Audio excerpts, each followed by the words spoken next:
balmy 75-degree early evening in Dallas. It is opening night for the Mavericks. The usual capacity crowd, better than 19,000 have turned out for this game one of our doubleheader. And NBA on TNT Premier Week is presented by AutoTrader.com.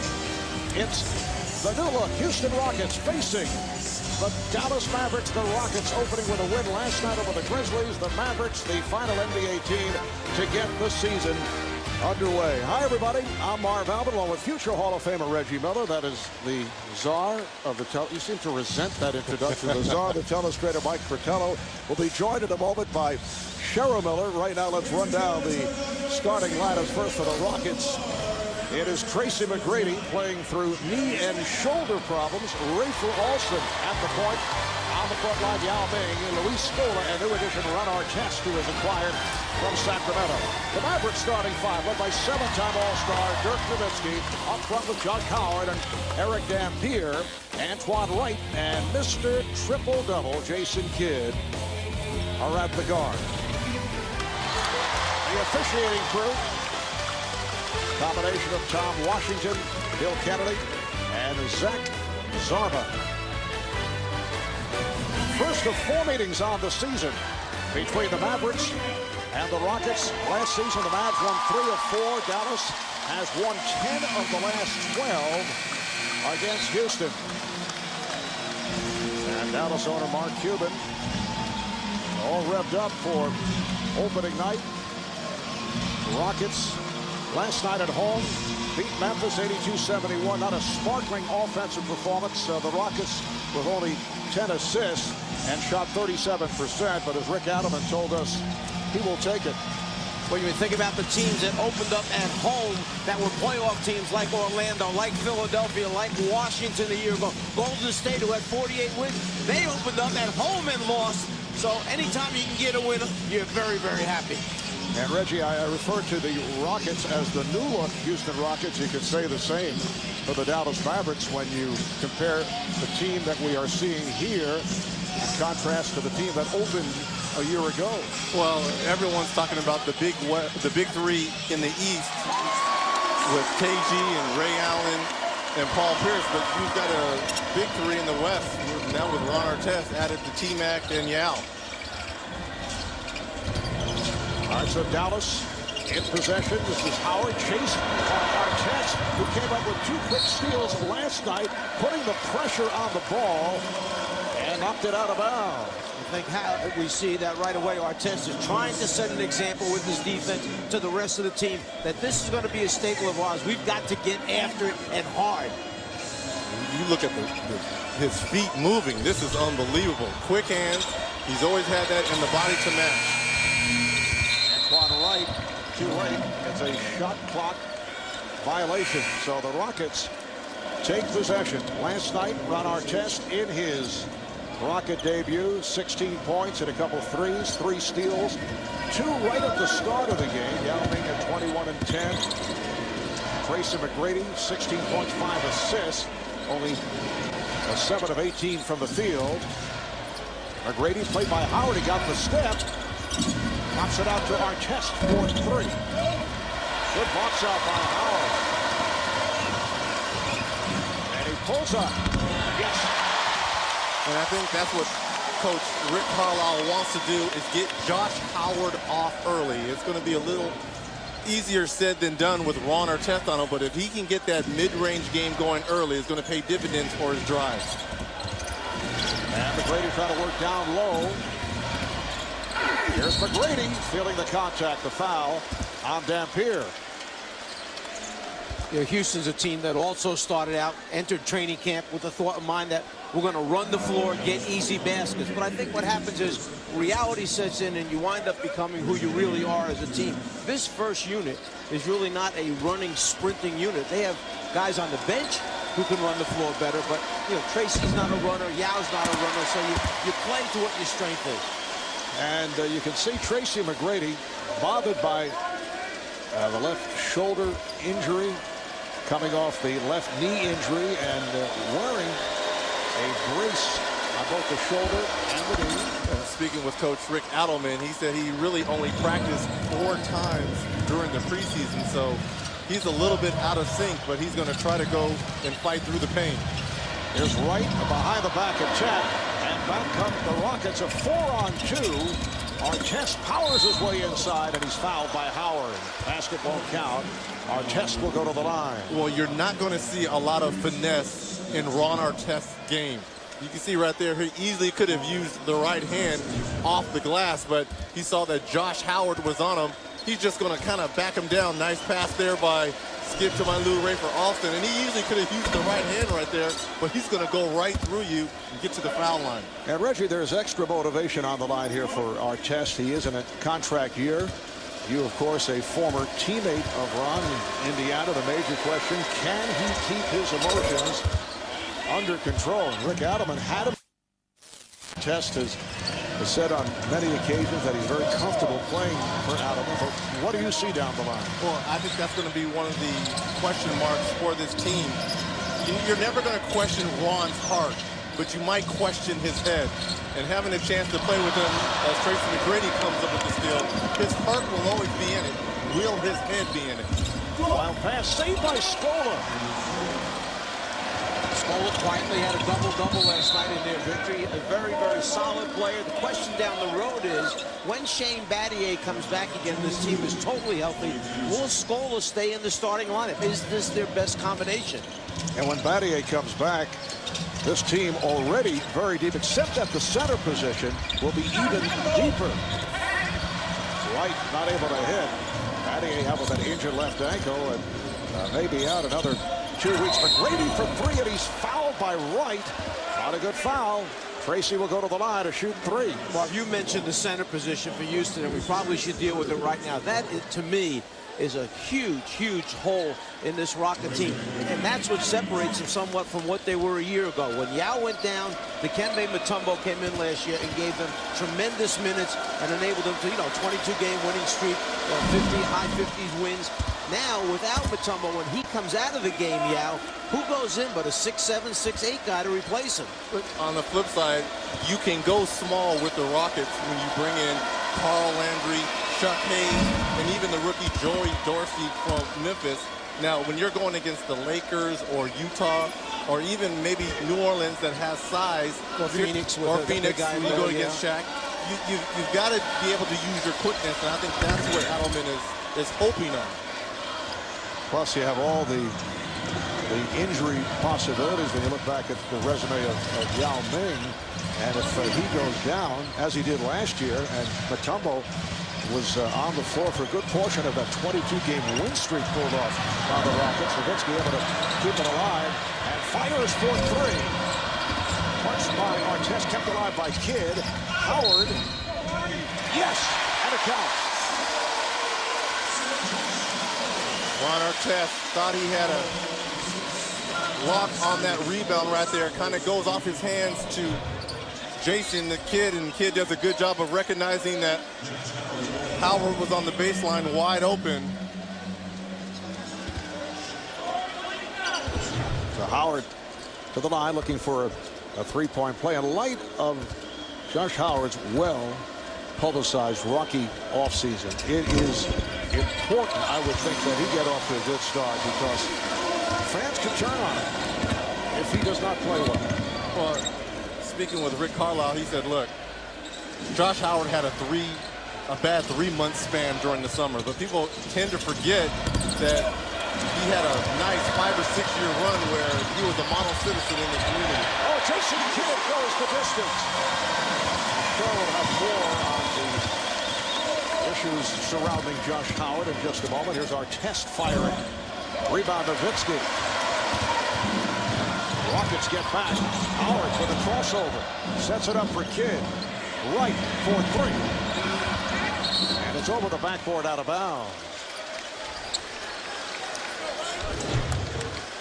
Jason Kidd has to be able to have free reign to go whenever he wants, all the way coast to coast. The distance to the basket. Kidd at 6'4", a very good finisher at the end of the break. Rockets with an 8-7 lead. We're early moments. Yao. Yao Ming in his 7th NBA season, 6-time All-Star, all 6 as a starter, but has been injury prone the last 3 years. Howard showing the touch. Rockets up by 1. Artest played by Wright. Antoine Wright working his way into the starting lineup, which provides Rick Carlisle with a stronger bench. Now not able to hit. Howard. And Pierre. Dampier to the pocket off the lead pass from Josh Howard. Good job of running the floor by Dampier. When he saw Yao miss the layup and then stumble a little bit out of bounds, Dampier took off, gets an easy score. Alston, not a good shot. Rebounded by Dampier. It's like the 3rd or 4th shot that Houston has settled for. Sometimes it happens on back-to-backs. Oh, what a move. Josh Howard running the floor. That's what Rick Carlisle wants to see, although Rick felt that Howard was fouled. So Howard has opened up, hitting his first 4 shots. He has 9 points. The Mavericks lead 13-10. What about the pass from Jason Kidd, threading the needle, bounce. Good hands to break it up. Kidd fighting Dampier, but he gives it right back out.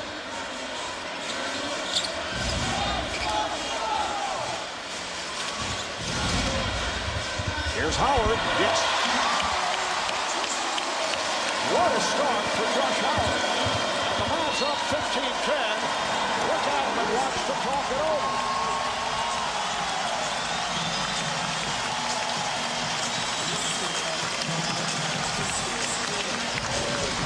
We talked about that pass from Jason Kidd, threading the needle through 2 Rockets. Nice finish by Josh Howard. And we talked about coming off, starting this season on a nice high note for Josh Howard. 5 of 5 from the field, 11 points.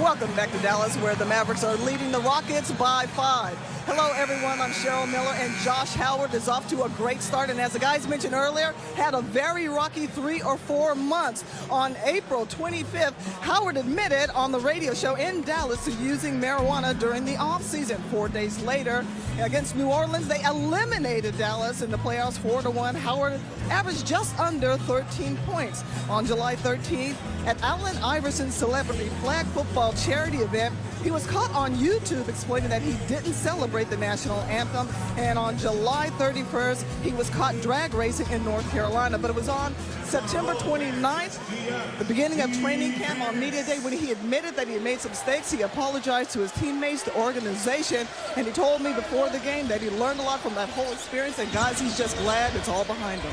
And Josh Howard, Cheryl, off to a spectacular start. 11 points. That's a 3-pointer for Artest. Howard has been directly involved in 13 of the Mavs' 15 points with 11 points and an assist. 15-13, Mavs on top as we hit the halfway mark of this first quarter. Howard rebounded by Yao. And you see the defensive switch up by the Rockets, putting Ron Artest back onto Josh Howard. Forces him into a tough shot. Oh, nice move by Yao. Made the turn. Dampier went for the fake. He felt the pressure in his back. He knew Dampier was off balance, made the quick move. Nowitzki right back. Dirk Nowitzki from downtown. Go back 5 or 6 years ago. You remember Dirk Nowitzki always pulling up as the trailer in the fast break, shooting threes. Rick Carlisle would like to see him shoot a few more threes in transition now. Alston tried to get it down low. Yao not able to handle it. Tough passing angle to come from the top right side of the circle and try to make a bounce pass into the low left box area on a duck-in move. Howard, quick shot there by Josh, but he rebounds. Goes 1-on-3 to grab that rebound. And it's another possession for Dallas. Nice crossover by Kidd, and then floats one. Pretty one-handed grab by Rick Carlisle. Jason Kidd was expecting Antoine Wright to be in that short corner for that 3 over there. Or maybe he thought that Rick was going back to his Boston days. Because when Rick came in, he told him he was a shooter during his career. So Jason trying to pick up another assist. Former Cavalier at the University of Virginia, Rick Carlisle. Scola, pretty touch there. And the Mavs now lead by 1. Good shooting by both teams, just under 5 to play in this opening quarter. Marv Albert, Reggie Miller, Czar, Mike Fratello, Cheryl Miller were at the American Airlines Center, where last season the Mavericks won 34 of 41 games, tied for third best home record in the league. And right, like Jason Kidd coming over in the deal involving Devin Harris, dealing with the Nets. Here's the lead, McGrady from Alston. Tracy McGrady is still, looks like he's kind of laboring on that left knee a little bit. He's not fighting over screens. It's wild end-to-end action. Nowitzki with his second bucket. He has 5 points. So Dallas 10 of 17, just under 60% shooting. Houston is 6 of 11. They're at 55%.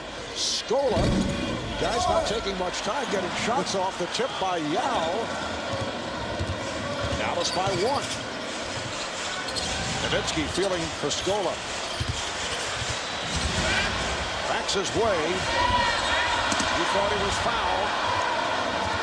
Alston pushing it.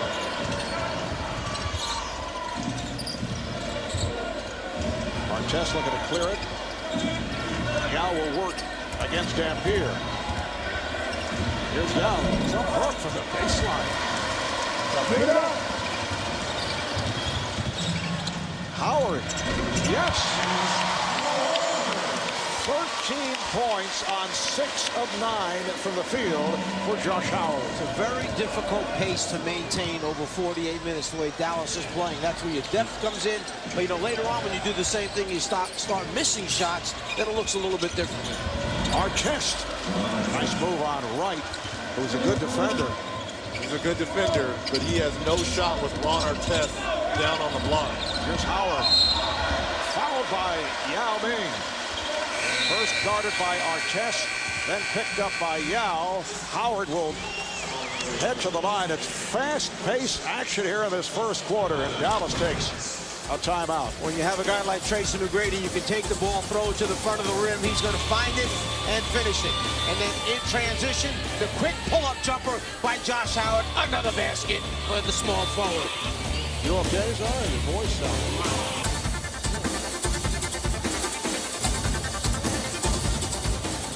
Josh Howard show here early, and we talked about the offseason that Josh had. In this new system by Rick Carlisle, there's going to be a lot of motion and offense where he's going to be able to get a lot of those mid-range jumper shots, and running with one of the Hall of Fame point guards of all time, Jason Kidd. He should be the benefactor of a lot of easy lands. Josh Howard, 13 points tonight on 6 of 9 shooting. This is the start that he wanted for the Mavs. How about Dallas? 11 of 19. 13 of their 24 points have come on the break. And now substitutions for the Mavs. Jerry Stackhouse, Mason Terry, and Sagana Diop have all checked in. But Houston stays with their starting 5. And, you know, interestingly, the Sagana Diop, a very big part of the trade when Jason Kidd came here. He went to New Jersey. But he was a free agent at the end of the season, and interestingly, he winds up back in Dallas again. I wonder how that happened. What are you saying? I'm saying just what I said. You want me to say it again? No. So you are indicating that I did not indicate anything other than here he is. Wonder how that this was set up beforehand? No. A lot of wink-winks going on over here with you, Coach. What do you mean by that? Is he winking again? Foul is called, but Sagana Diop had actually played well in a brief stint for the Nets. Foul is on Stackhouse. And Sagana has come a long way after being a first-round pick of Cleveland, 8th overall. And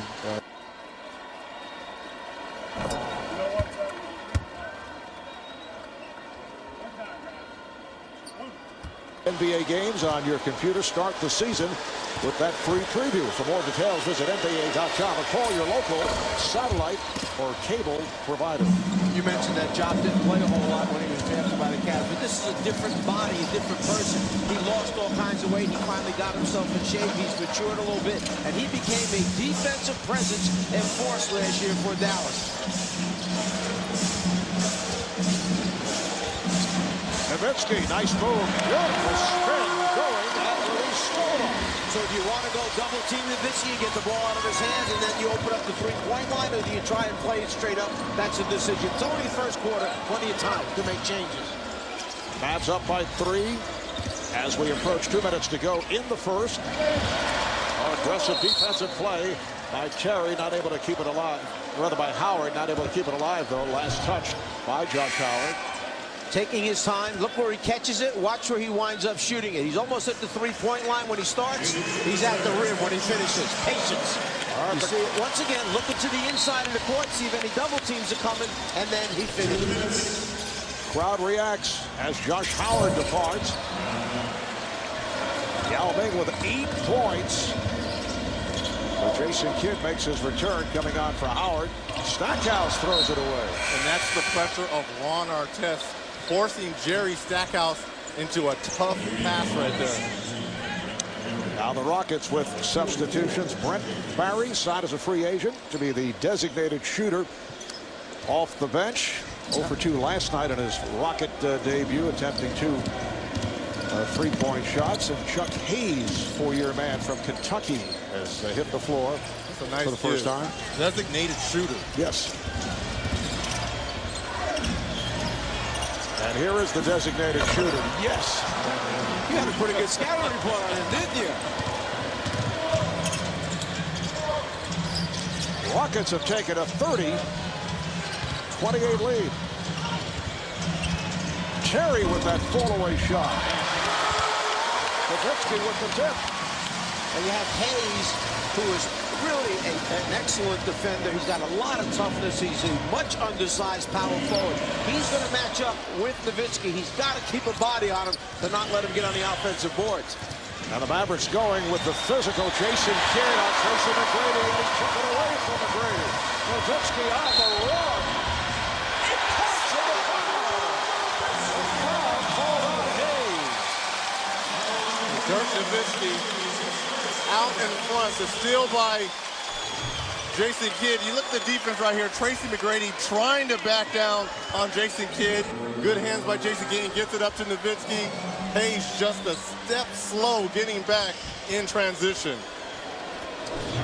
Fast start for Nowitzki. That's point number 12. Mavericks lead by 3. Final minute of this first quarter. It's opening night for the Mavs here in Dallas. Rockets played last night at home, beat Memphis. Yao tries to establish position, and jump bucket aside. Here comes Terry to Stackhouse on the wing. Rebounded by Hayes. Second differential between the shot clock and the game clock. See Jason Kidd digging in on Tracy McGrady. Normally Yao would flash up into a high pick and roll. This time they look like they're staying flat the baseline. Oh, McGrady got the step. Beautiful setup. Yao missed the dunk, but he was fouled. Yao's got to finish that. Well, that's 2 layups. He's very upset with himself because that's his second layup that he's missed right around the rim.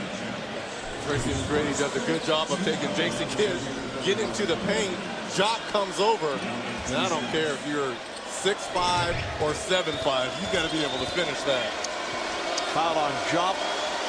Last night, Yao hit 9 of 9 from the line. 85% free throw shooter last season. We're down to 5.4 seconds remaining in this first quarter. And the Mavs now lead by 2. Well, this is the pace that the Dallas Mavericks want. 33 points is too much. If I'm Rick Element and I'm the Rockets, that's too many points to give up in the first quarter.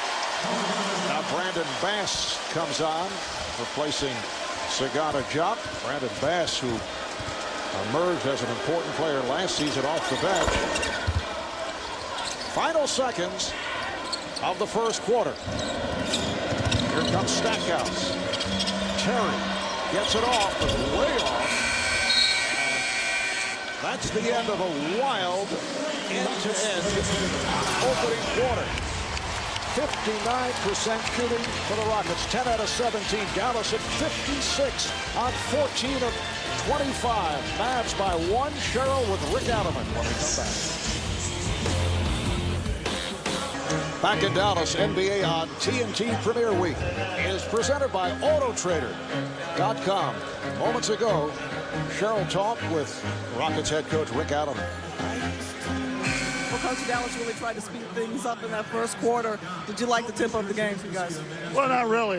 They wanted to get up and down the court. I think there are about 5 or 6 times we let them push up and get easy shots. We want to push it, but we also want to keep the game under control and make sure we go to our strengths. Howard got off to a great start. Where did he hurt you, and how do you slow him down in the second quarter? Josh Howard got off to a great start. Yeah, you got to get to him early. You got to contain him. I mean, they really push and they try to get the open court. He's really quick. You got to force him out a little bit, slow him down. Thanks, Coach. Thank you. All right, you see Yao Ming able to hook it in from in close, so the Rockets now lead by 1. Aaron Brooks, who has made a very quick recovery from a bruised right ankle. Yesterday we're reading he's out 1 to 3 weeks, and here he is.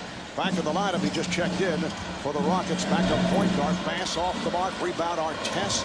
And this is Brooks, the second-year player out of Oregon, first-round draft pick of the Rockets last season. They were very, very happy with Brooks during the preseason. They felt no one could keep him in front of him. Great penetration. There we see him hit the long jumper from the left-hand corner. So he got to the foul line. He makes free throws. That's why he felt it was very, very important that he come back as soon as possible. Rick Alderman felt that he was really scrambling once Rafer Alston would go to the bench in terms of a backup point guard. So very happy to see Aaron Brooks make his return. Shot clock down to 3. Here's Terry, has to force. Scooped up by Brooks, who's very quick. Here he comes. That's by Terry, gets it over to Artest. Shoots and hits. That's a 2-pointer.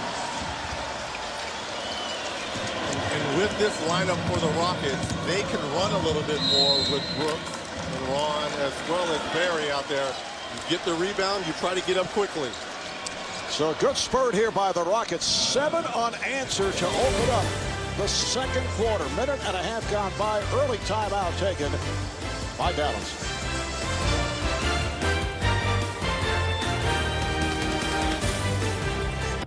Let's go, y'all. Let's go, baby. Wait till we stay together. Stay together. Yes, the whole 48 minutes, man. Defense and contain the ball. Sprint back in transition, baby. So 3. 1, 2, 3, defense. Let's put some stops in the game, big guys. Rebound, baby. Get some stops. 2 or 3 stops in a row.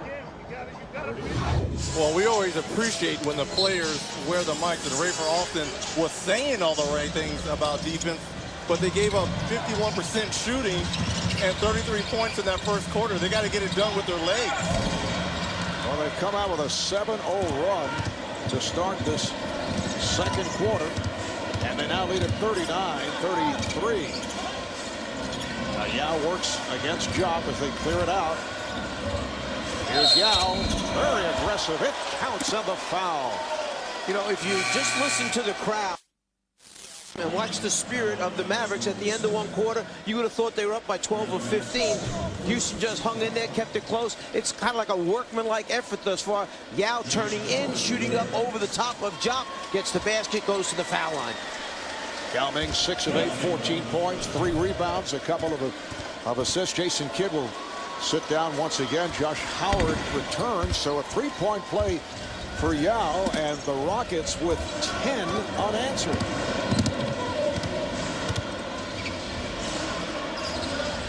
Terry and Stackhouse at the guard. Job with Bass and Howard up front as they try to trap Stackhouse. Oh, Artest with the steal. Artest goes all the way, and he's pushed. He was fouled. You know, and having a chance to play with Ron, that is the one thing that separates him probably from any other NBA players, is because he's built like a linebacker, but he has some of the quickest hands as a small forward, power forward. Really utilizes the passing lanes, and once he comes over the steal, he's so big and broad, it's hard for defenders to catch up to him. Reminder, national television coverage of the NBA continues Tomorrow on ESPN at Chicago at Boston, followed by San Antonio at Portland. Coverage starting 7:30 p.m. Eastern time. And then Saturday on NBA TV it's Washington at Detroit. And then the Blazers at Phoenix starting at 7 o'clock Eastern time. Artest acquired from the Kings in that deal for Bobby Jackson and rookie Dante Green and a first-round pick next year. As Howard used the pick, an offensive foul is called. It's a moving pick called on Sagana Job.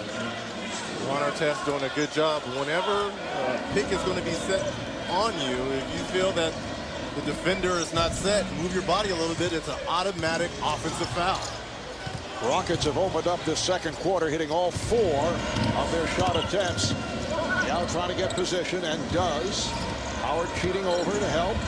Here's Yao. It's an impossible shot to stop as he goes to the fade on Job. A 12-0 run by the Rockets. 3 minutes in, second quarter. Here's Howard. Well, he forced that shot, moving in the direction of both Artest and Yao. He got away with it because he was fouled. Well, when you get it going like Yao does down low, and you understand that Job, you just beat him in the middle, and that's what Job is thinking. He's going to come middle, he's going to come middle, but this time I'm going to fade baseline and create separation.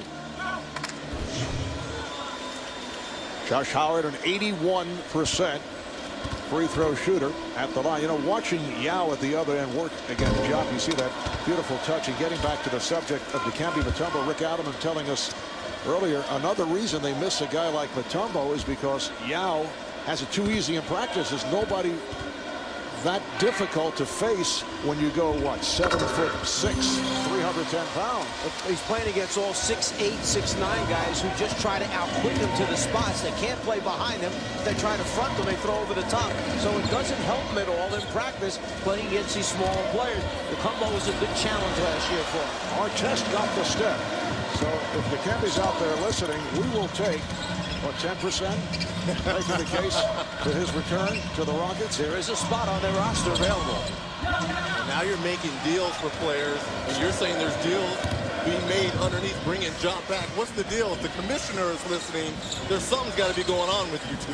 But we're just trying to help Dikembe in this case. And I wouldn't be surprised if he eventually does get back to the Rockets roster. Here's Cherry pulling it up on Brooks. Bass from straight away. Yes. That is his first field goal. And that's one of the areas that Brandon Bass really worked on during the offseason was that mid-range shot. Rockets up 48-36.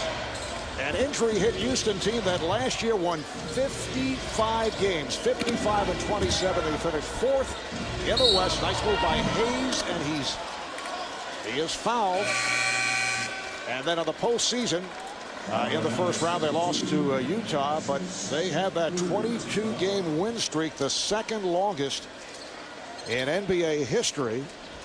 Foul was called on Brandon Bass. But this is a team that you'd have to go back to 1997 for their last playoff series win. And that's what they hear about in Houston. So are they contenders or pretenders, I was saying? Probably the #1 concern is health for this team. McGrady and Yao. And then another guy who's out right now, Shane Battier, one of the most valuable players in this organization because it gives Adelman so much more flexibility at his small forward and power forward positions. Now that last free throw did not count. And now if you watch Chuck Hayes' left leg on this, he's been taught this free throw by Shane Battier. See how he kind of brings it in and it comes up? Last time went over the line and it did not count. Very awkward shooting free throw stance. Oh, nice move by Terry. And he's fouled. Beautiful change of direction by Jason Terry. That free throw looked a little bit like Barkley's golf swing, if you think about it. A little hitch. It comes in segments. A little hitch in there. There's a little hitch in that. Chuck Hayes, only a 46% free throw shooter. last season, about 60% for his career. So Shane Battier has been with Chuck, as you mentioned. There's Shane sitting out with that injured left ankle. Missed most of training camp. And Rick Adelman told us out at least another 2 weeks. He really is key to Rick Adelman eventually setting into a starting rotation and a substitution pattern and the ability to play small when he wants to. Brooks. And knocked away from... Well, Hayes able to put it down. Did he put it down or knock it out of bounds? He knocked it out of bounds. Knocked it out of bounds. But if you want it to count, Right. we will. You guys are coming up with your own stuff anyway tonight. Making deals for players. Why not? Here's Brooks for three. Way off. Rebounded by Bass.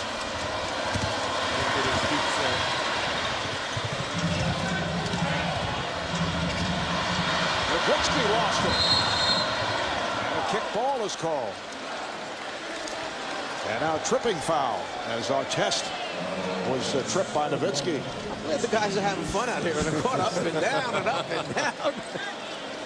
Well, Ron Artest has been so active on the defensive end. He might have, I don't know if he tweaked his right ankle or banged feet with Dirk Nowitzki, but so active on the defensive end. Like I said, his heart will always be in this game. You just got to question his head occasionally. And as a former teammate at Indiana, did you pose those questions from time to time? Many of time, Marvelous. Many of time. Good job by Howard cutting off Artest, but hits on the fadeaway. He's on a mission tonight. I had a chance to speak with him. I haven't seen him in 3 years since he was traded from Indiana to Sacramento. He wasn't on our network. I hadn't had a chance to see him in 2 or 3 years, and he came up to me as Jason Cherry gets into the lane. Artest, as you mentioned, with a quick start of 17 points, and in a Howard Beck story in the New York Times recently, he says, well, I was young, I was too immature just to put importance on winning the championship, talking about his days in Indiana, had too many other selfish individual things going through my mind. Now I have a second shot at it. The only thing is, we've seen this and heard this before from Ron Artest. Is he turning the corner? Like I said, it remains to be seen. I've heard this before as well with Ron. I looked him dead in the eyes and told him certain things I believed he was doing wrong, and he'd say, yes, Reg, and he'd go out and do the exact opposite. But when I spoke with him before the game, he's like, look, Reg, I have to apologize to you. I was very selfish. I was very young. And if anything that I feel I did wrong in Indiana, it was not getting Jermaine O'Neal and Ron Artest on the same page, because I really felt both those guys, young, in their prime, they had a shot to win a couple championships if they could have played together. Artest off the mark and deflected out. Last touch by Nowitzki. Just under 6 to go in this first half. Rockets by 10. Artest on fire in the first half.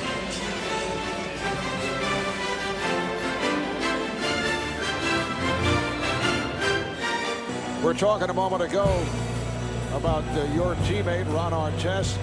You and Ron playing together with the Pacers from February 2002 until your retirement in the NBA following the 2004-2005 season. Pacers won the Central Division title in 03-04, made 3 playoff appearances. Time now for Team DNA presented by EA Sports NBA Live 09 as we look at the Ron Artest resume, a 16th pick by the Bulls in the NBA draft.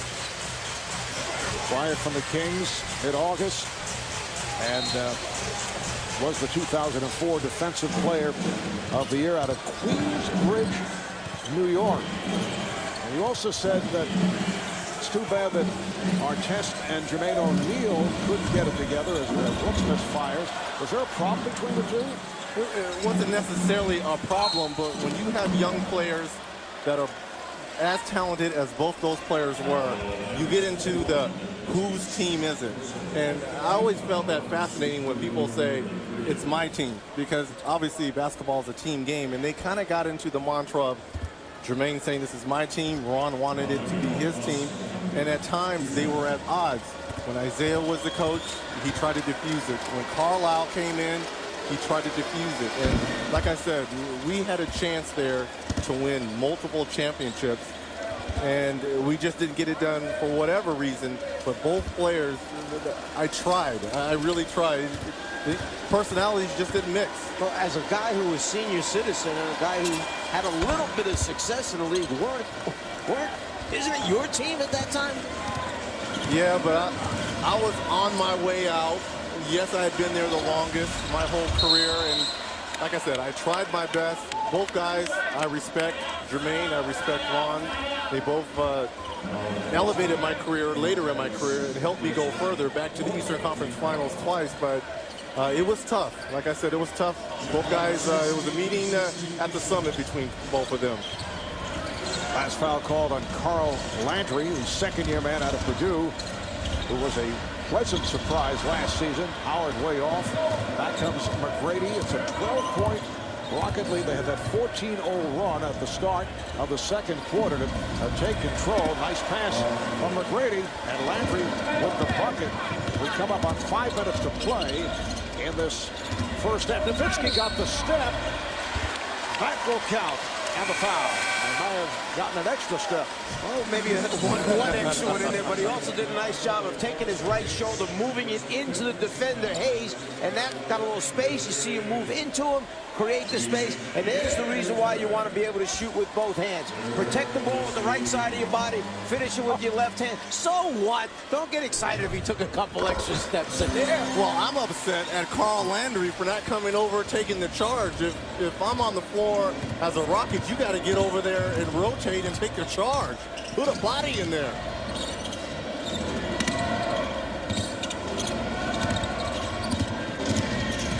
Barry off the drive, able to bank it home.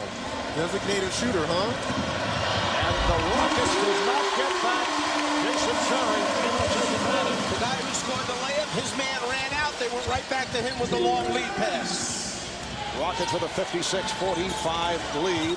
Barry and Brooks in the backcourt. Barry is actually running the club here. He's waved Brooks aside. McGrady with the rebound. Came up short. No lift. He got no lift in that left leg. Oh, the look away from Kidd. And Howard is fouled. Jason Kidd looking very sharp in this first half.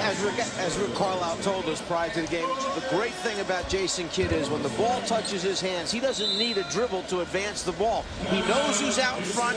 He can get it out of his hands so quickly that if you run hard, you get a good shot. Jason Kidd with 7 assists and counting.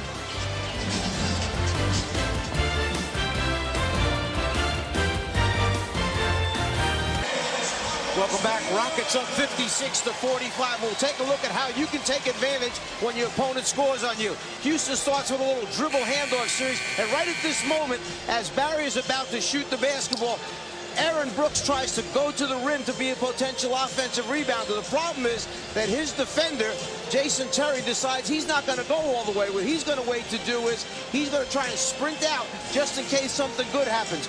Well, what happens is on the score, Dallas doesn't wait. They get it right into Jason Kidd, who advances it up the floor to Terry.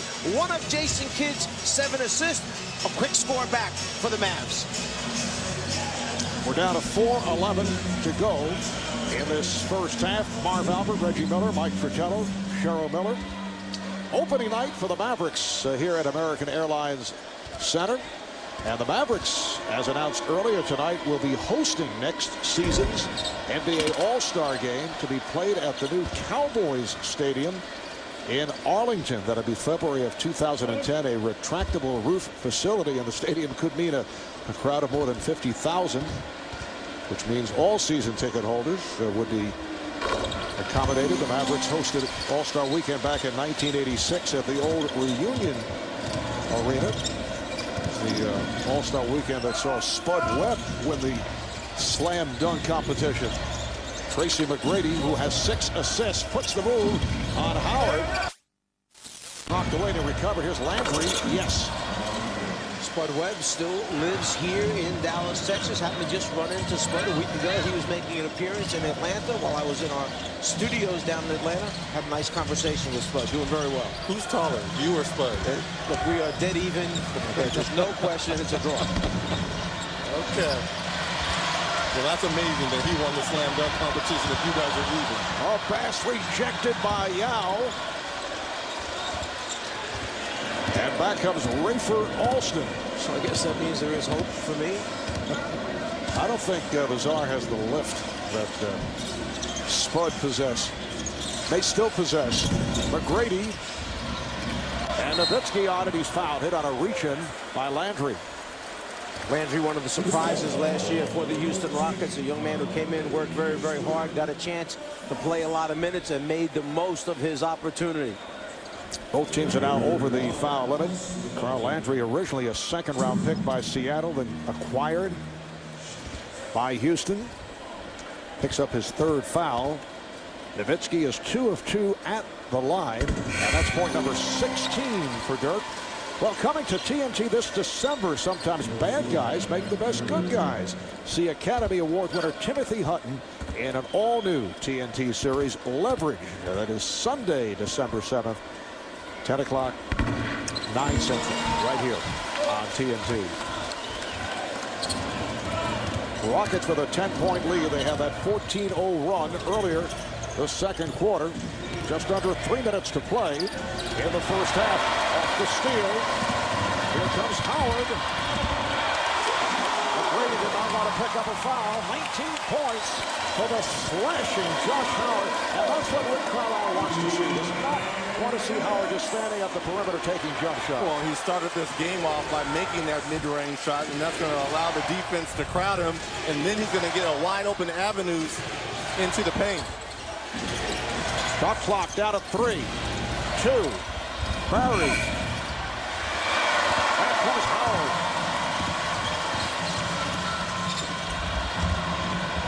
Pass off the line. The Mavericks are within 6. Pass was not going to give them the chance to block that shot. He made sure that he threw it down through the rim.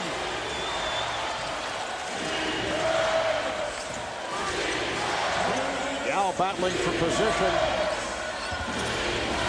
Here's the double on Yao, but he's able to hit with that jump hook. And Bass is too small to be playing Yao Ming down low. He can just turn around and jump hook right over him. Three-point attack by Nowitzki, and he draws the foul. So Dallas has come roaring back with 6 consecutive points. Foul is called on Scola. Well, Bass knows that they're coming after him from behind. He wants to make sure, takes that shoulder, dips it in, gets some space, and finishes. And as you said, Reg, he's too small to guard Yao. Yao thinks it's practice right now. Just turn and shoot over a 6'8" guy. 19 points for Yao Ming. It has been a high-flying first half. Artest with 17. Nowitzki has 18.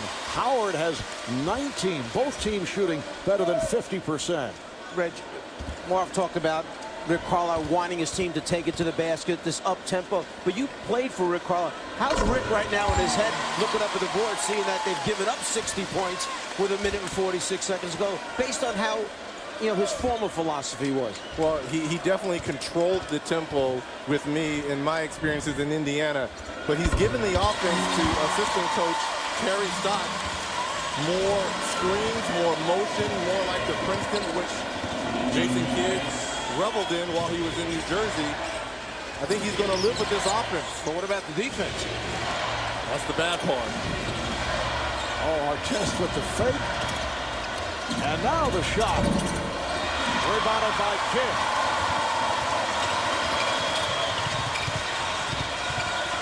Nowitzki. Yes. The Rocket lead is down to 3 as we come up on 1 minute to play in this first half. An 11-2 run for Dallas. Once again, it's Kidd defending on McGrady, and a foul as Bass jumped out and made contact. Both teams are over the foul limit. A minute left in this first half right here. Let's check in with Ernie Johnson back in our Atlanta studios. Ernie.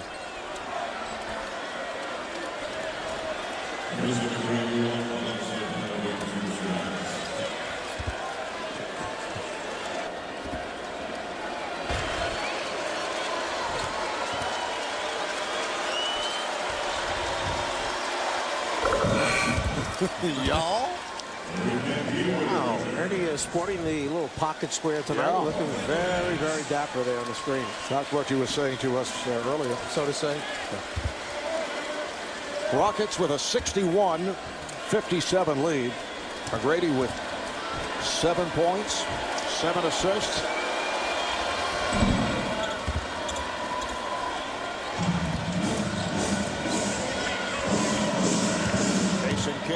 Jason Cherry in the backcourt. Dirk Nowitzki, Eric Dampier, and Josh Howard up front.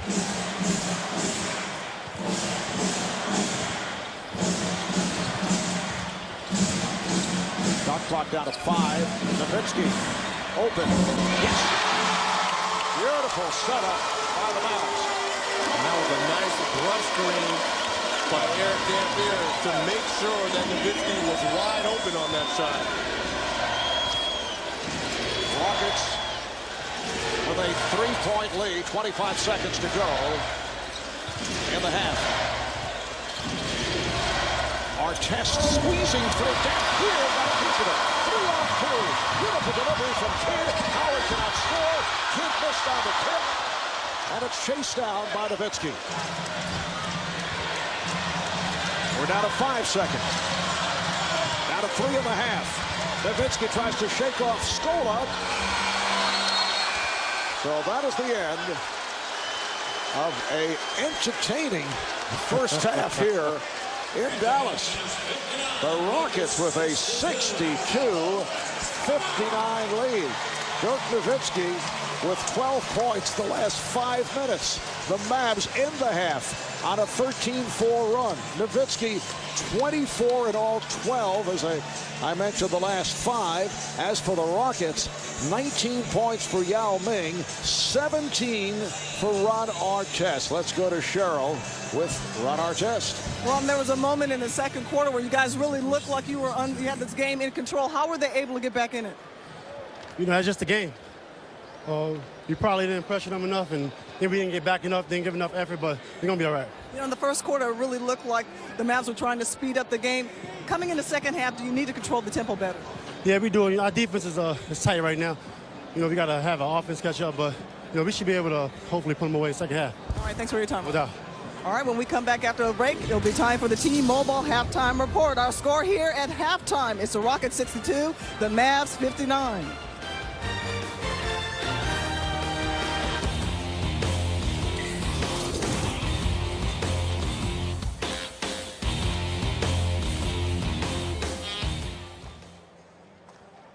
Let's go! Stay ready over here. Stay ready. Stay into it. Stay into it. Stay ready over here. Yep, we got it. Got him. Got him. Got him. Yeah!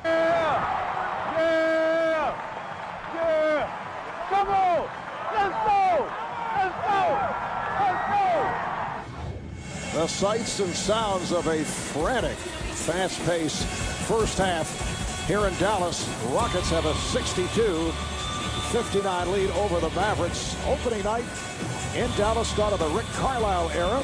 NBA on TNT Premier Week being presented by AutoTrader.com. As we welcome you back, Marv Albert along with Reggie Miller and the Czar, Mike Fratello. And in that first half, there's no question, Reggie, the Rockets were sparked by the all-around play of Ron Artest. Well, I know Kenny talked about his Queenbridge brother, Ron Artest. He has 17 points, but when I think of Ron Artest, it's on the defensive end. The very first play of the game, he gets a deflection from Josh Howard, but really it's the passing lanes and the quick hands by Ron Artest double team down on Dirk Nowitzki, comes up with the steal. He's one of those rare two-way players in this league, offensively and defensively. Well, as for Dallas, on their way to 59 first-half points, they run a double down. The two big men stand shoulder to shoulder, and what they want to do is bring the shooter, Jason Terry, off the double. As Terry is turning the corner and looks like he's going to run a quick curl play, Louis Scola, the defender playing Nowitzki, has to step up to stop the ball. Well, Nowitzki knows that if Scola steps up, Nowitzki should step out right away. He'll be wide open. As a result, the curl takes place, the quick throwback. Dan Pierce screens Scola, who's guarding Nowitzki, a wide open jump shot. And both clubs shot well. Rockets 53%, Dallas at 50. You see the good shooting at the free throw line, the edge to Dallas on the boards. How about fast break points for the Mavs, 23-9. Houston had that 14-0 spurt early in the second quarter, but Dallas able to come roaring back, particularly down the stretch. A 19-8 run the last 5 minutes with 12 of those 19 points scored by Dirk Nowitzki. As Artest gets positioned, we get a whistle for a foul. Loose ball foul.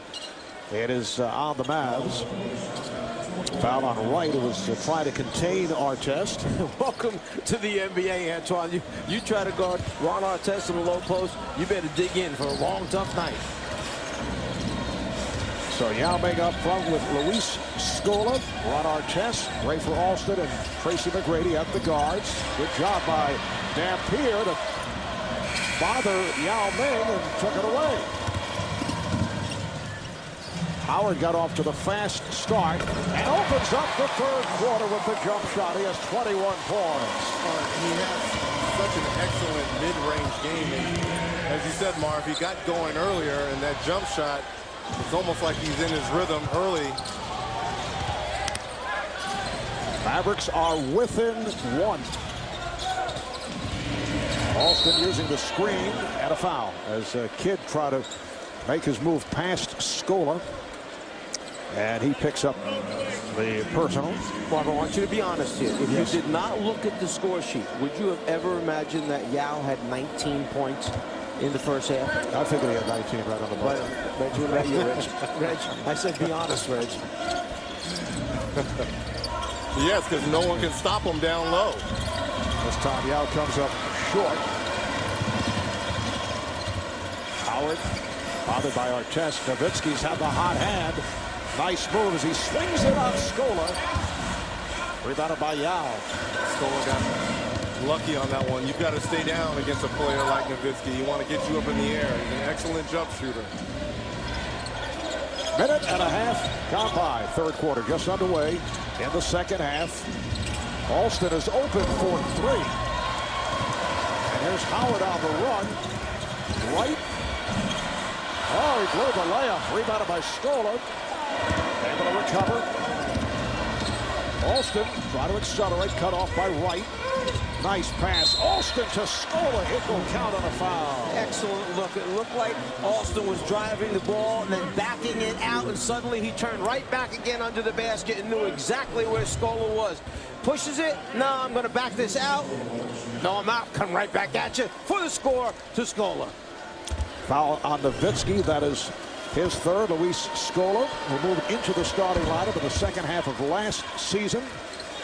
Out of Buenos Aires, Argentina, originally a second-round pick of the Spurs, opted at the time to continue playing overseas, and then acquired in a deal by the Rockets. Howard with an open shot, wide open. Too easy. And if you're Yao, you've got to step out when you see your man beat on the initial screen. Josh Howard now 9 of 14. He has 23 points. Kidd with the steal. And a foul is called on Alston. Try to get it back. Let's check in with Cheryl Miller. Cheryl.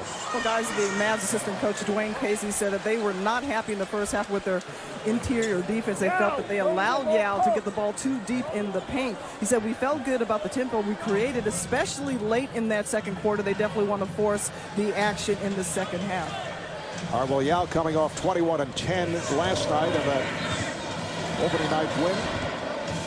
for the Rockets at home against Memphis, and has shot the ball very well here this evening. Here's Kidd with a rare shot and knocks it down. It's a three-pointer for Jason Kidd, who was on fire from beyond that three-point line in preseason. But that was preseason, and this is the regular season, and he hits on that angle three.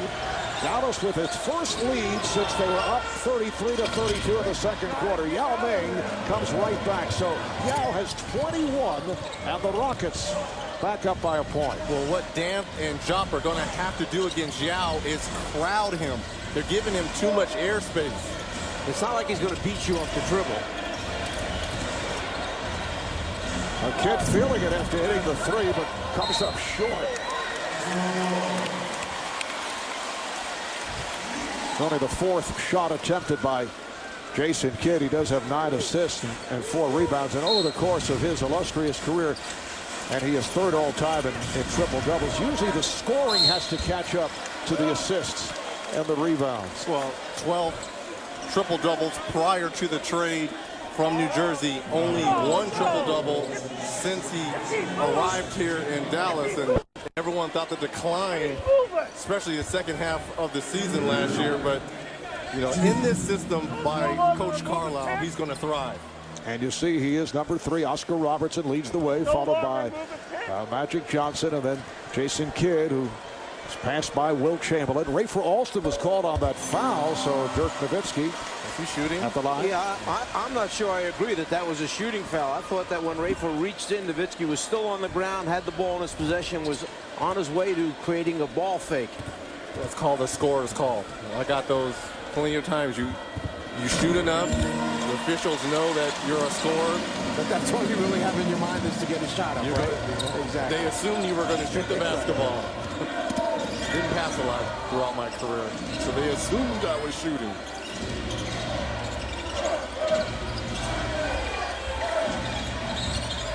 Rockets swinging it. They set it up for Yao. Scola trying to back tap. Handled by Howard.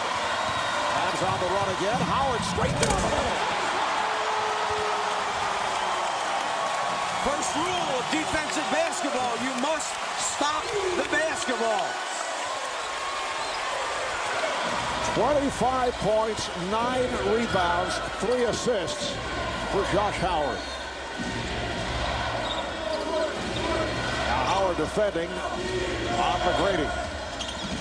McGrady digging, got the steps, nice move. Dampier came over, but too late. And that's vintage Tracy McGrady, understanding he's a right-handed player that likes to go left. Dallas back up by 1.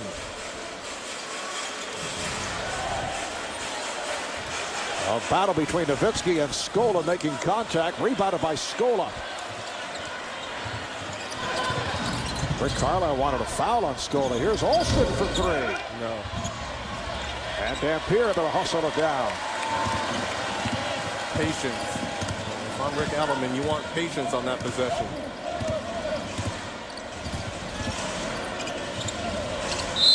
Timeout is called by the Mavericks. I'm not sure Rick Carlisle knows why they called timeout, but I think it was because Antoine Wright just wasn't really sure what they wanted to go to. 5 minutes in, third quarter, Dallas by 1.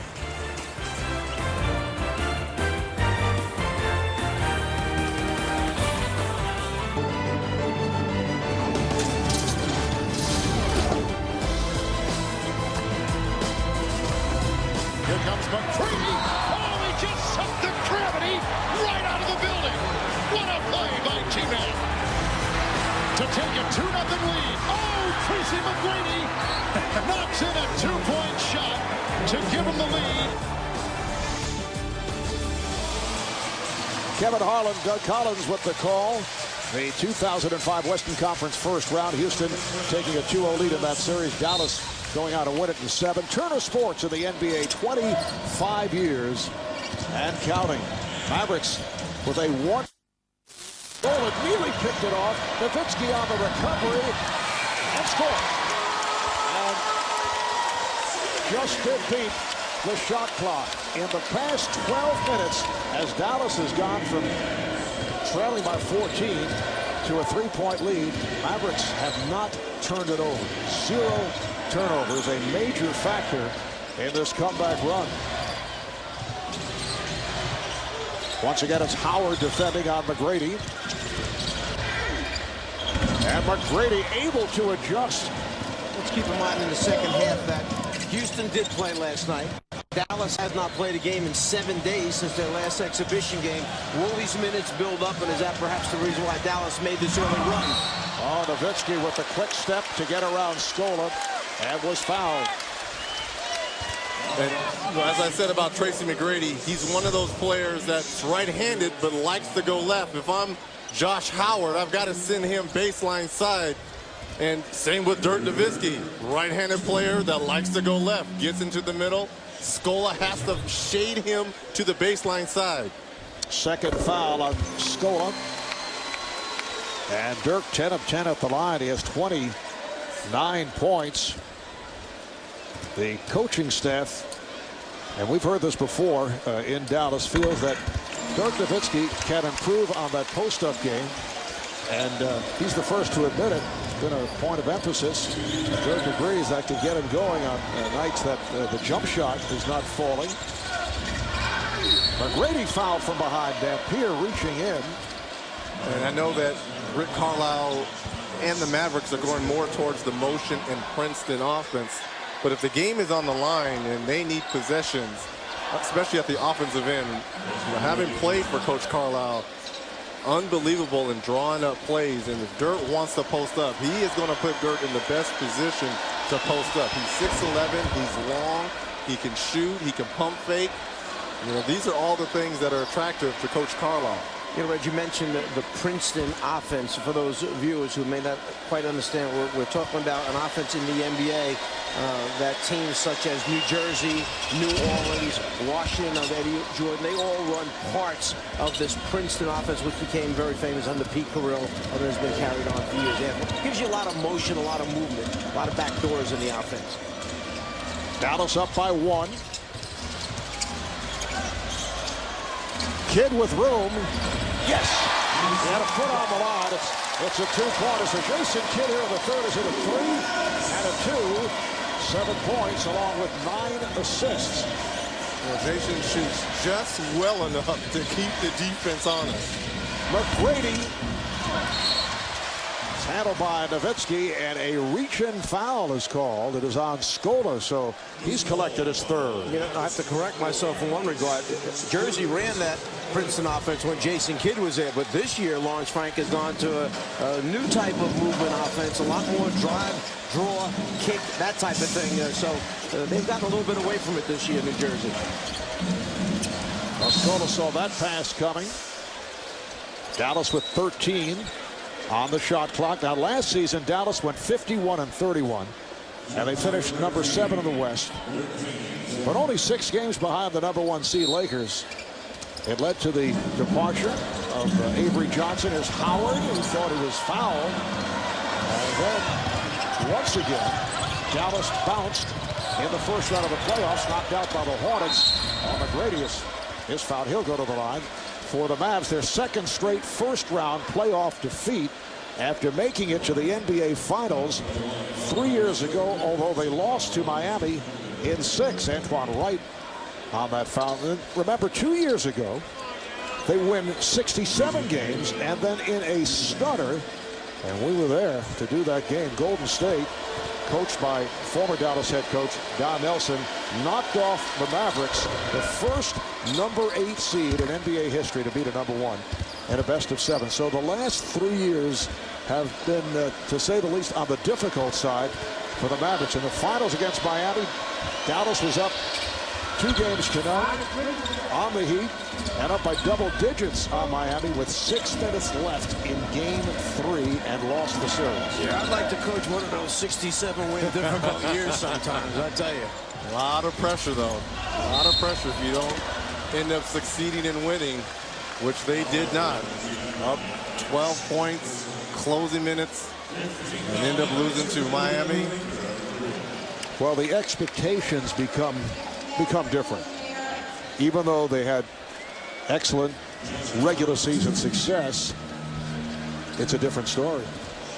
Coming to TNT this December, sometimes bad guys make the best good guys. See Academy Award winner Timothy Hutton in all new TNT series Leverage. That's Sunday, December 7th at 10 o'clock in the East, 9 Central on TNT. Something we might want to monitor Tracy McGrady on that last drive and foul. Looks like he came up limping a little bit on that left leg. Monitor that the rest of this third quarter and fourth. Came in here a little bit banged up. Brady does have the last 8 points for the Rockets. Pace has slowed down somewhat here in the third. Artest able to find the opening for the reverse. And the game is tied at 77. This is Antoine Wright, played by Tracy McGrady. Jason Kidd gives it right back. Wright. And it's tipped back to Artest.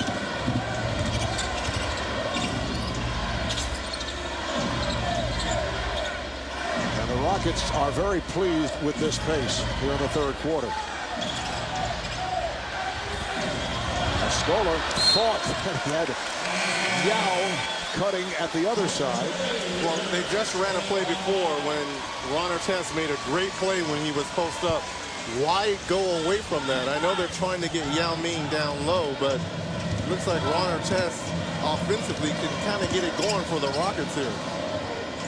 Now Jason Terry has come on for Antoine Wright, who was only 1 of 6 from the field. There's the post up by Nowitzki, and he's fouled again by Scola.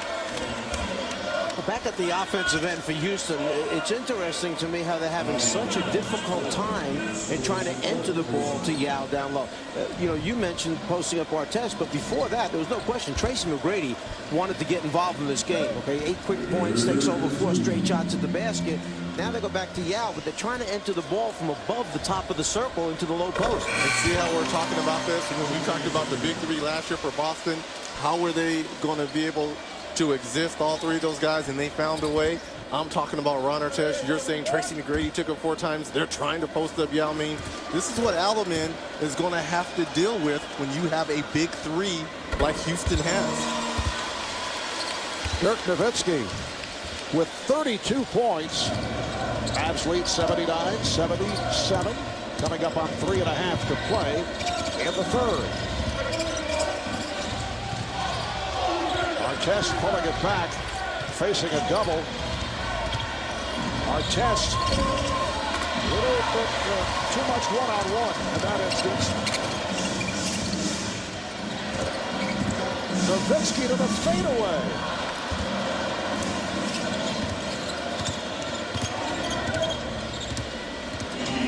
Once again, Kidd defending on McGrady. So Rick Carlisle continues to provide different looks. Here's Artest, rejected. Looked like Howard got a piece of it. Terry for 3. Yes.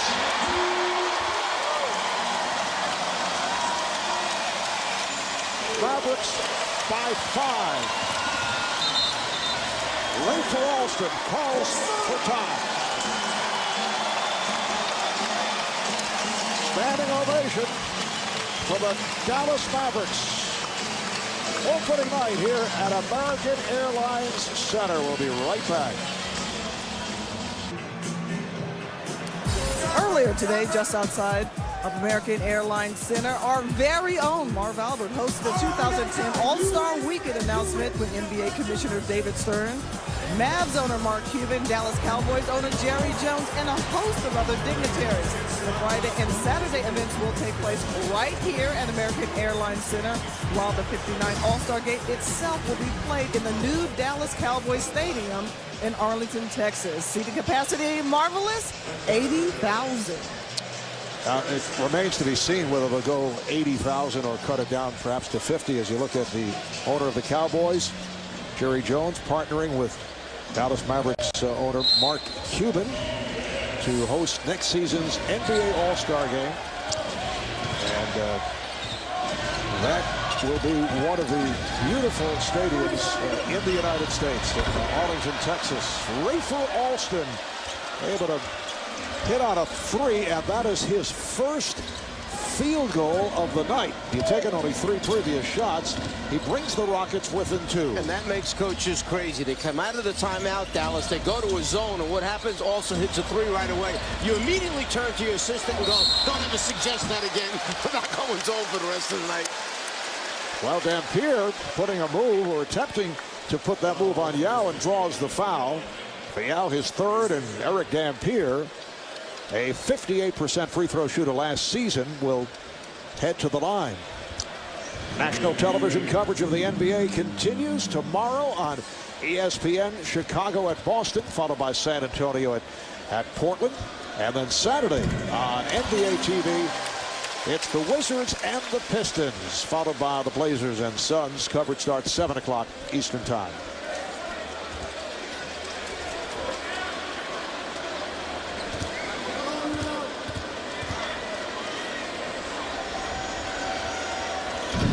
Well, Dampier hits 1 of 2.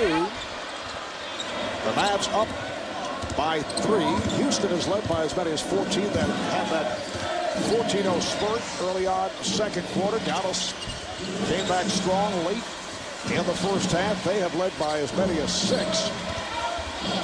Here's Yao. Oh, what a move. That's an unusual shot to see for Yao Ming. And he's fouled by Dampier. And Dampier is telling the officials, I went straight up. Where was the foul? Where did the foul occur? And Alaman doing a good job of swinging back, and he didn't get him high. It looked like he got him low as he was going up. For this early in the season, normally defenses are ahead of offenses. When you look right now, both teams shooting 50% or better from the floor. Both teams shooting 85 or better from the free throw line. So an excellent shooting performance by both teams tonight. Outstanding game for Yao. 10 of 13, 24 points. Game is tied at 83. Nowitzki feeling for the defender Hayes. The shot clock is down to 6. Terry way off. Got glass. Well, the shot clock was running down right there, but you can kind of see how uncomfortable Dirk Nowitzki is when he gets the ball on the post. He allowed the double team to come. You got to go quickly when you get the ball down low. McGrady battling hard to get the shot off, and then recovers. Alston for 3. Now try to keep it alive. Loose ball foul being called, and the outside official, Tom Washington, will make the call. It is against the Mavericks. And Coach Carlisle is saying, wait, both players are holding one another down low, so why does my man get the call? Shot goes up right here. It looks like Eric Dampier has the inside position, but he's wrapping his arm around Yao's back right there. Well, you had both points right. He had inside position. The only problem is he took his arm, wrapped it all the way around Yao in a reverse hold. Both teams are over the foul limit. That's 3 on Dampier. Yao now 5 for 5 at the line. Hit 9 for 9 last night in the win over Memphis. Well, Coach Carlisle has elected to go smaller in the middle, bringing in Brandon Bath. If I'm Alaman, with 1 minute left, you try to force feed Yao down low. He has the height advantage. And Yao did have his way early on with Bass, who goes 6'8", 240. In his second year with Dallas, after a couple of seasons with New Orleans, a second-round draft pick of the Hornets. But he's come a long way. Very valuable guy off the bench. Nowitzki. Yes! A 3 for Dirk Nowitzki. He has 35 points. When's the last time we've seen Dirk react like that in the last couple of years? That emotion was kind of gone. McGrady. Pulled down by Howard. The Dallas in possession. Up by 1. Down to 25 seconds to go in the third. Howard flips it right back. Here's Terry.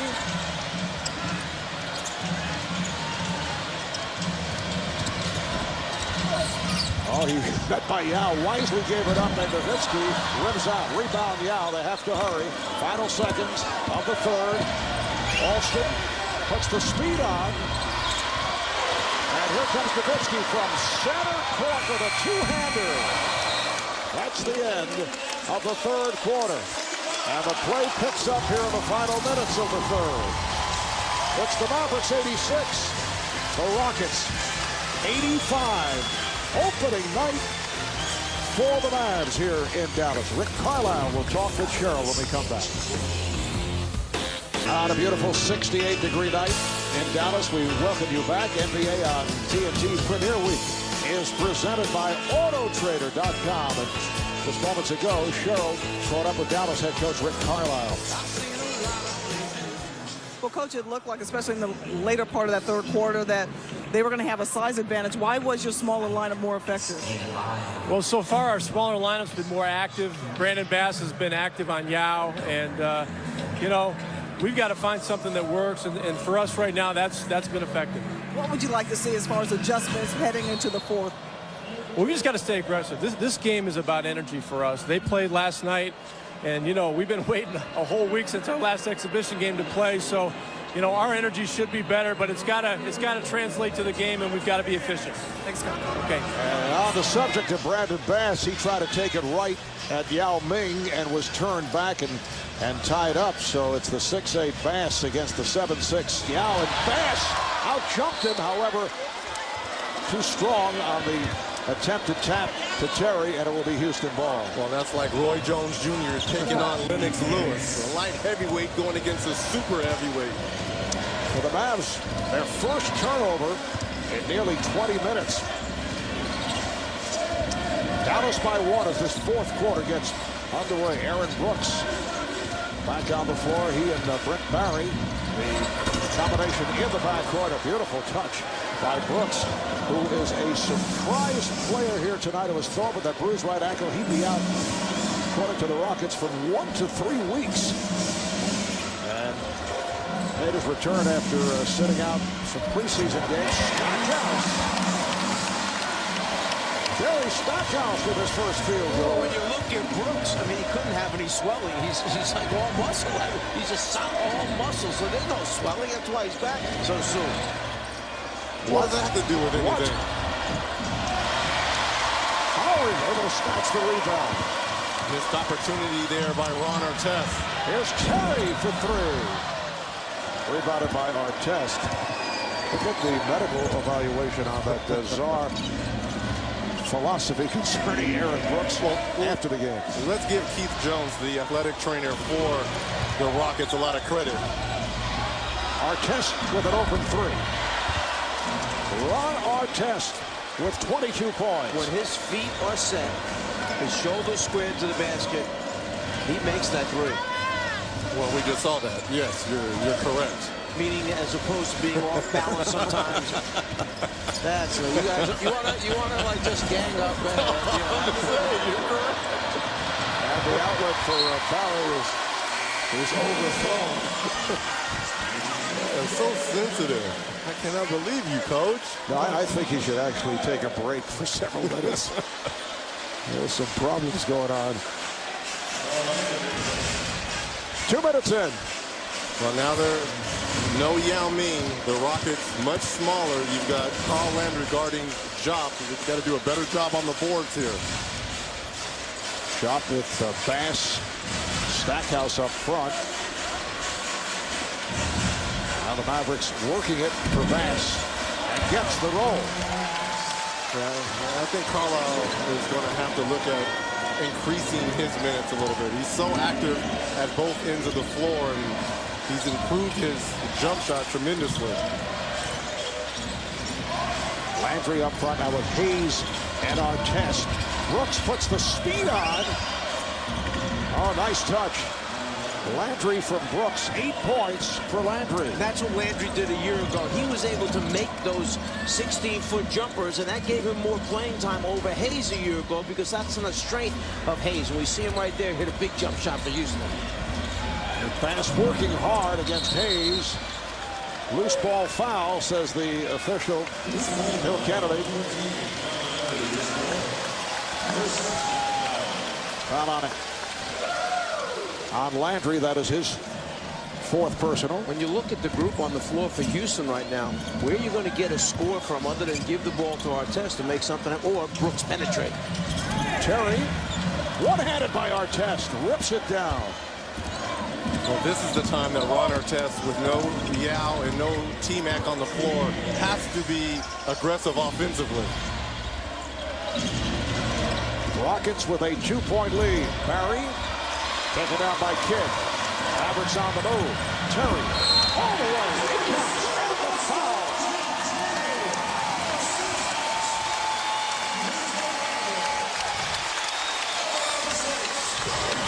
Trying to get those easy baskets, push the ball ahead, run the lanes hard, unselfish basketball, high percentage shots.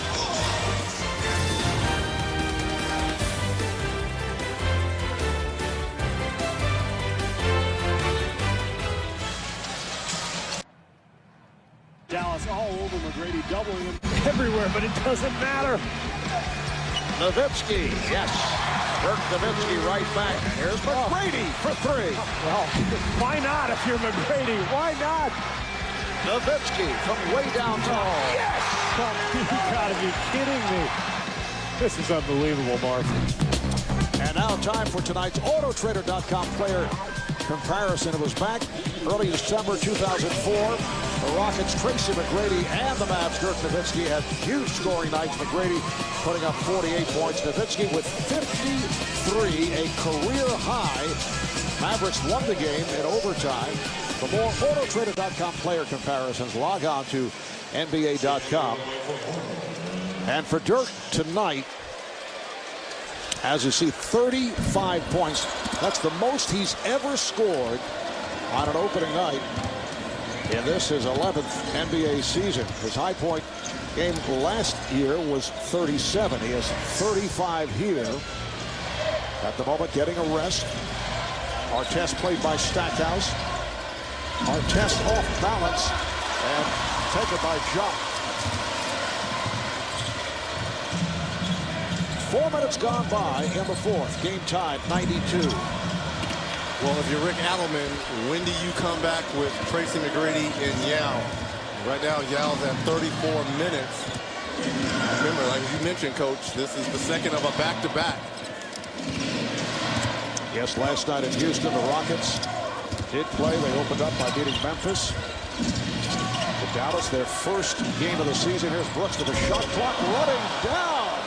And he hit a three with 1 on the 24. He was the leading scorer during preseason. He led this team in assists, but he also led them in turnovers. And that's the one thing he's going to have to cut down if he's going to be on the floor.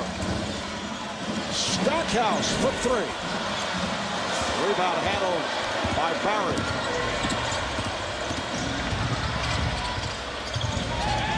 And Brooks can reset. Brooks 3 of 3 from the field here tonight. He has 8 points. The Rockets with a 3-point lead. Here's Brooks, got the step. Beautiful feed. Oh, Hayes blew the layup. Looks like the 5th layup now at the rim for Houston that they've missed this game.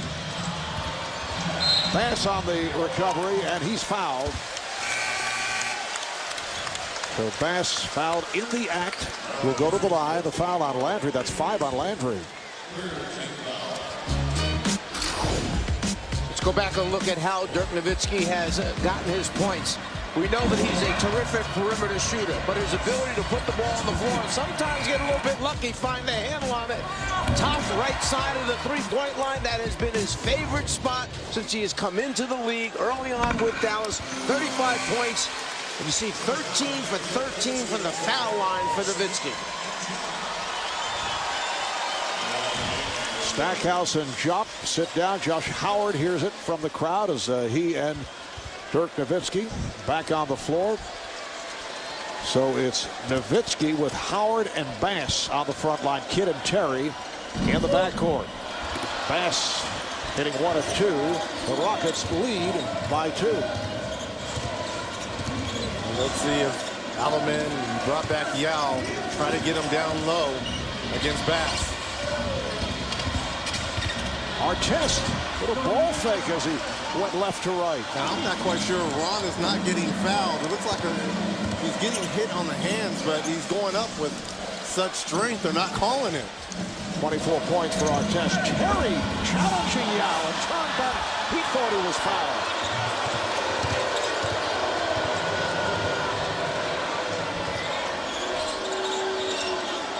Coming up on 6 minutes to play in the fourth. Artest. He has had an outstanding game. 9 for 20 from the field. 26 points, 4 rebounds, and a timeout taken by the Mavericks. Well, you see right here, he goes baseline and just goes up with that brute straight.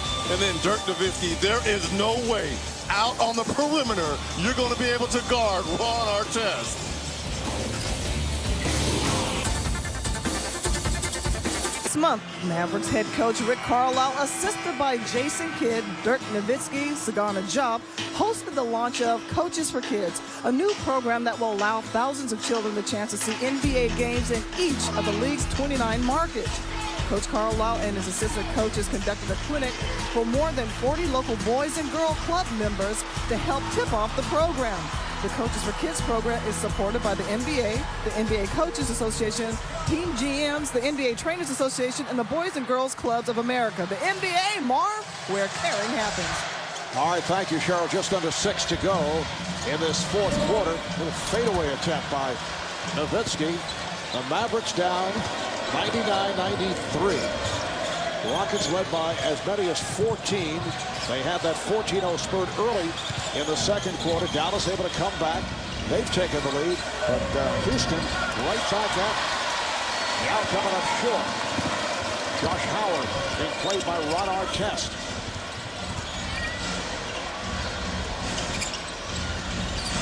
And now Artest defending on Nowitzki.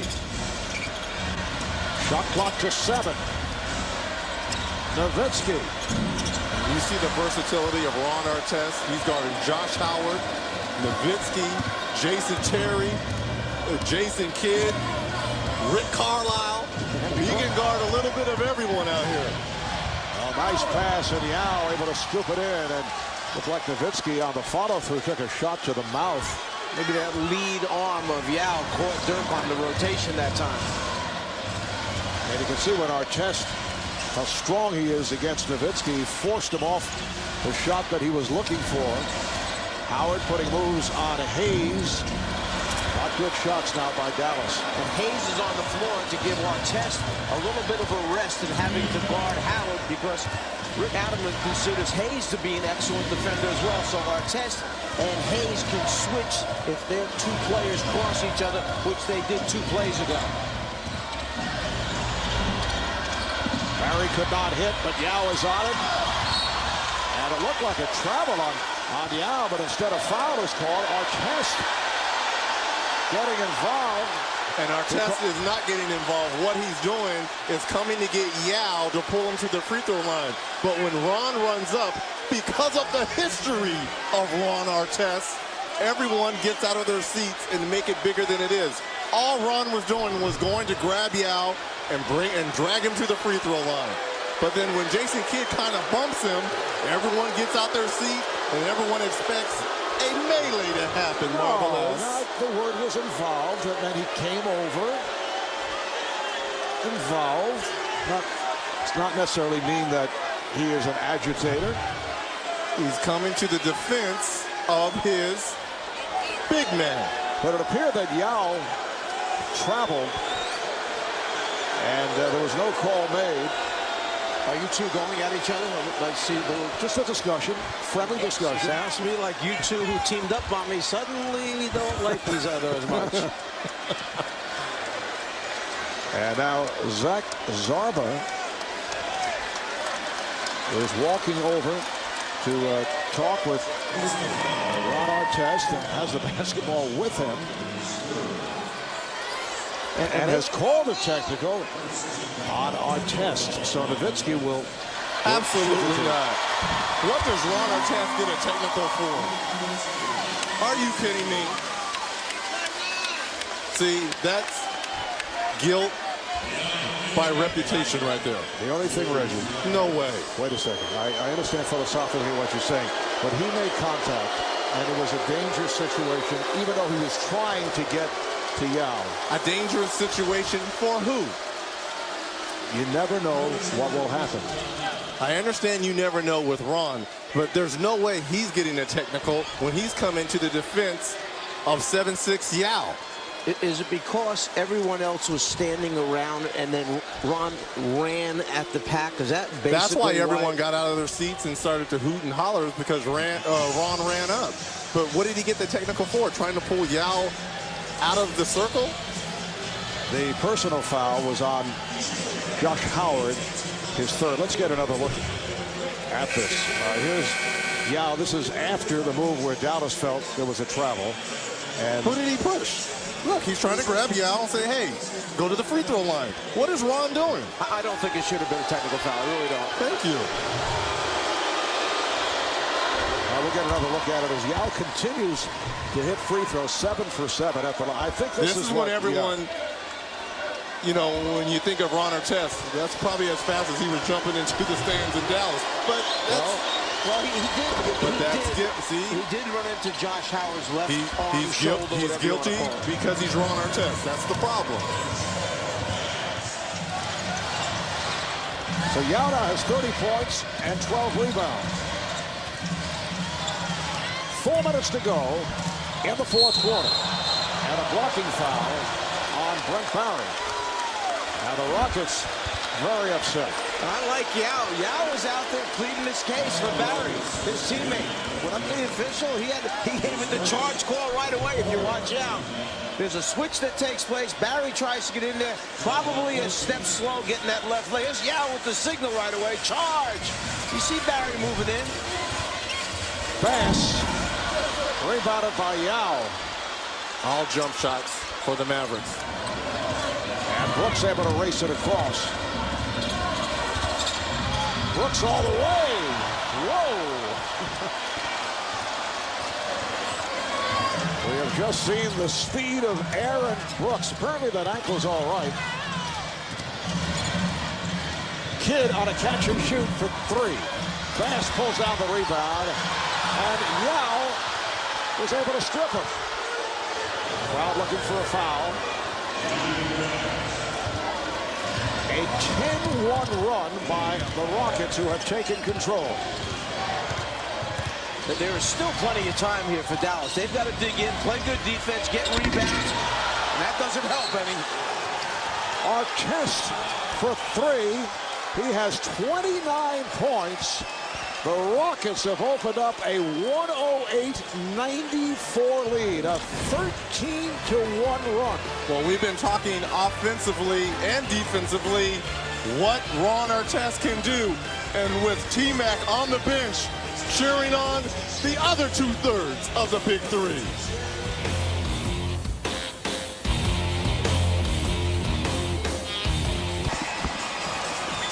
Back in Dallas, tonight's HD Aerials are presented by Turbo HD by Dish Network. And now time for tonight's Autotrader.com play of the game. You see what happens when a defensive player goes underneath the screen and you've got a shooter. Well, Artest has plenty of space, faces up, middle of the floor, 3 for 4 from the three-point line, 29 points for Ron Artest, and Tracy McGrady leading the cheers. Artest a little bit happy as well.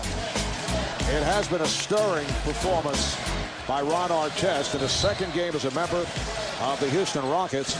Dallas has not come up with a field goal the last 5.5 minutes. Houston in the midst of a 16-2 run. Here's Howard. They're going to bank it home on the run, so the Rockets lead by 12. There's some questions that have to be answered if you're Rick Carlisle and the Dallas Mavericks. I believe they can score with anyone, but are they going to be able to come up with stops against some of the upper echelon teams? The Lakers, the Hornets, Utah. Can they stop some of these teams? And look at the confidence that Rick Adelman has had as Artest misses the jumper. In the group that he put on the floor when the score was tied and close, Terry in transition hits the corner jumper. He has stayed with Barry, he stayed with Hayes, he stayed with Brooks, and then, of course, Artest and Yao. Artest able to bring it across against Howard.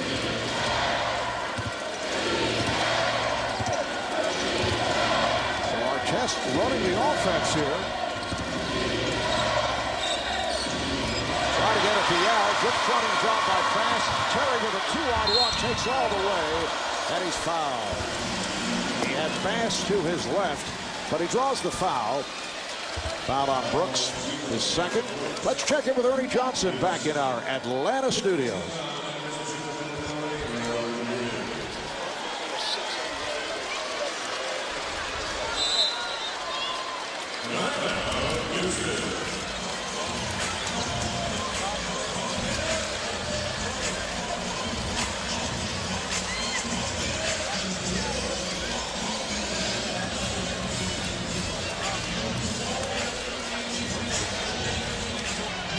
All right, back in Dallas, Marv Albert with Reggie Miller, the czar, Mike Fratello. A very impressive response here by Houston. They got off to that early lead. Dallas came roaring back, and the Rockets able to take control down the stretch, led by Ron Artest. Well, Ron Artest has been fantastic. No Tracy McGrady on the floor for the Rockets, and Ron Artest and Yao getting it done down low. Well, certainly some soul-searching going on for Dallas right now. There are 2 minutes left. There's still plenty of time for them to come back. They make these 2 free throws. It'll be down to an 8-point game. But they're going to go back after having 7 days off, playing a team that played back-to-back games, coming out and giving up 108 points with 2 minutes remaining. They're not going to be happy with that. Jason Terry, a good free throw shooter, 86% at the line. Last season, that's his 14th point. The high man of the game, Dirk Nowitzki, leading Dallas 36, but only 1 point in the fourth quarter. Josh Howard with 28 points. As for Ron Artest, he has scored 10 of his 29 in the fourth. And how about Aaron Brooks? Brooks with 7 of his 10 here in the fourth, and he was not supposed to play. That's Brooks with the ball. Brooks puts the speed on again. He's blocked by Nowitzki. And it's deflected out, last touch by the Rockets. So the lead is down to 8 with 1 minute and 46 to go in the fourth quarter. The Mavs to get a 3 right here. A lot of pressure on the Rockets. Nowitzki working the post. Came up short. He's just not comfortable down low. He's a better face-up player. What about sending Jason Kidd down on the post against Brooks? Kidd posted up, in Jersey numerous times against smaller guards. Well, Brooks got the step, slapped away by Nowitzki, and last touch by the Mavericks. Rockets have 9 on the shot clock. Well, this is some of the inexperience of Aaron Brooks being on the floor right here. Not really comfortable running the offense up top. Barry will inbound. Oh, Artest nearly stepped out. Brooks from way downtown with 1 on the 24, but it came to Artest, and the Rockets play the clock. 1 minute remaining in this fourth quarter. Houston up by 8 with the ball. Brooks looked over at Rick Allen. Rick about 5 times said, wait, just wait. Don't go too soon. And here he comes, Brooks. Oh, what a move to the reverse as he went the lane to give the Rockets a 10-point lead. Terry for 3. Bass missed the tip. Bass on the follow with 37 seconds to play. They try to trap Barry, but he handles it. And now decides to take a timeout. Down to 32 seconds left in this fourth quarter. The Houston Rockets with a 110-102 lead on the Dallas Mavericks. And how about Aaron Brooks in his second season out of Oregon?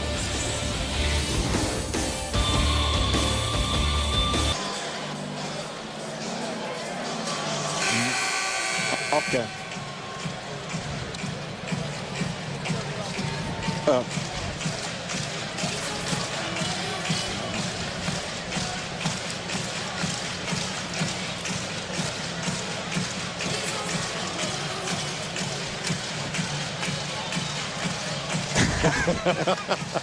We knew Ernie would get one in. A favorite expression of the czar. Right. An expression that is only used by the czar. All right, Barry can't find anyone. Has to take another timeout. And we will take another break with 32 seconds left. And Houston up by 8.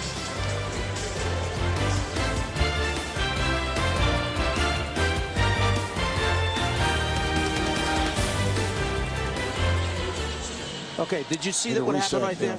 Okay, Brooks was wide open in the backcourt. All he had to do was throw it. But because it's 19, he was afraid he wasn't going to get it across in time. So Brooks comes over and says, "Why didn't you throw it to me?" Right. And Barry because it's 19, I didn't know if you could get it across in time. That's what just happened.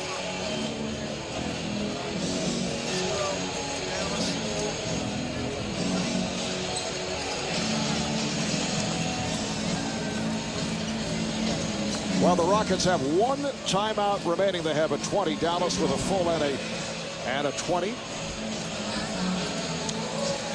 And they can advance to the front court, and Rafer Alston will come on. So Alston will look to throw it in. Nowitzki providing the defense on the inbounds. And wait a moment. Rafer stepping onto the court saying he wants more room. And gets it in. Brooks is fouled by Terry. Actually, what happened, Marv, is that Brooks went way too soon. He broke the play. So what Rafer did is to buy time so they could reset up again. He stepped on the court, wouldn't accept the basketball. Then he went back out of bounds so they could run the play again to get the ball in. And that's what angered Rick Carlisle. He's like, wait a minute, either give him the ball. It's not our fault that Aaron Brooks overshot his run. Or it's a delay game. And that was a non-shooting foul. The next foul puts the Mavs over the limit. The Rockets are over. And Terry reaches in, and that'll send Brooks to the line. I'd like to thank our producer, Scooter Bertino, director Renato Lowe, associate director Bert Bondi, and Jeff Randolph. Production assistants Darryl Bernardo and Donzel Floyd, and our statistician, Paul Evans. We're down to 29 seconds to play in this fourth quarter. And the Rockets looking to add to their lead. Do you think it's something in the wardrobe book for the Rockets? If you're hurt, you've got to wear a red coat. And if you're Clyde Drexler, you've got to wear a red sweater. I don't know about the handout fines here already. That's ridiculous. No, it's a team travel blazer. That's what it is. The same with Clyde Drexler, too? Well, he's traveling with the team, isn't he? What's the deal here? They're loyal to red. Remember, it says "Get Red" on the cover of their book this year. You know, this is a fascinating discussion, but we'll take another commercial break.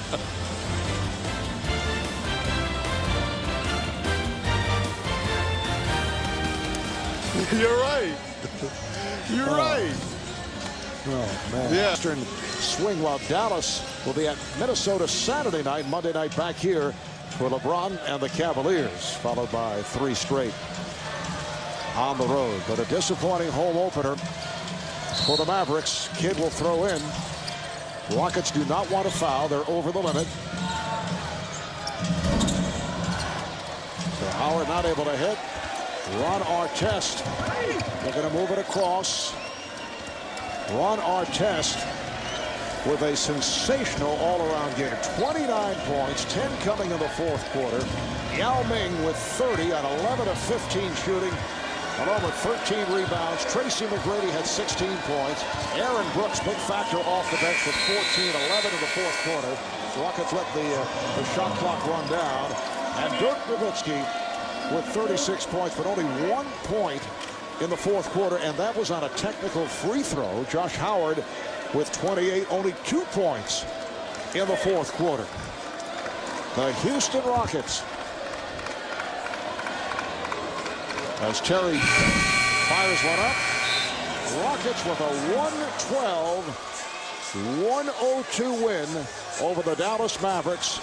So Dallas losing its home opener. The Rockets go to 2-0. This is Marv Albert along with Reggie Miller, Mike Fratello, and Cheryl Miller saying so long from Dallas. Coming up next, the Hornets and the Suns. After a quick break, we'll take you to Kevin Harlan and Doug Collins in Phoenix.